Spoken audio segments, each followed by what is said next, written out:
Ако патот до подобро утре води преку македонското политичко мочуриште исполнето со транзицијски ликови, тогаш ќе го поразиме и тргнеме од нашиот пат. Никој нема да ви го скрши духот, ниту пак да ви го одземе она што природно ви припаѓа. Првиот човек на ВМРО ДПМН е Христијан Мицковски на 125 годишнината од правичната организација со силна порека до пратениците кои гласаа за отварање на уставот и прекрстување на Македонија. Не заболе и тоа пеколно. Тоа што ве видовме со подсвитка на кичма. Не подвиткана како онаа на Заев, бидејќи тој воопшто нема кичма. Но од црниот петок наваму и вашите кичми се подвиткани. Но не издржаа ни вашите плеки.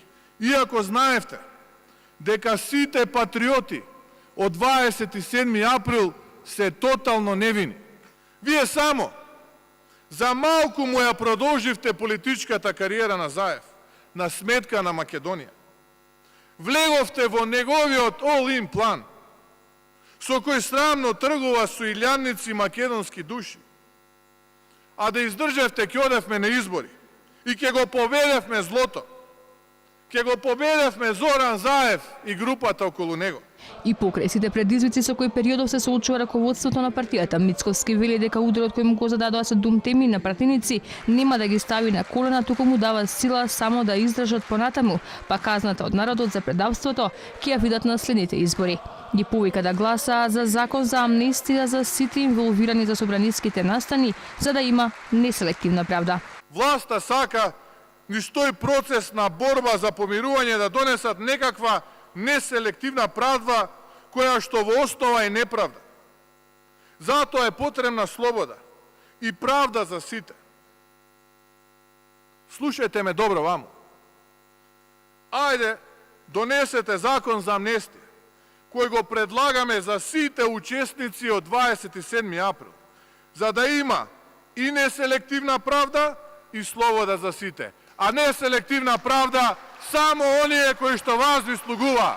Разрешувањето на дел од членовите на ВМРО ДПМН е за членството и подржувачите храбар потек на лидерот на партијата Мицковски.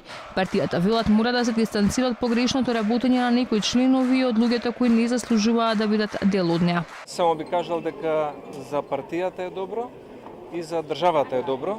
ВМРО ДПМН е да се консолидира, да има еден јасен курс на движење, опозиционен, и тоа мислам дека ќе биде корисно и за власта. Подолг временски период се обидувавме да ги консолидираме силите и да направиме едно разбирање и со поранешните структури дека одредени постапки од минатото мора да бидат заборавени, мора да се расчисти со одредени погрешни одлуки. Народот секогаш победува, нема време за очујување, Македонија мора да оди напред и да го добие заслуженото место рамо до рамо со модерните европски држави, но со зачувано достоинство. Подрача Мицковски во обраќањето пред членството и поддржувачите на партијата.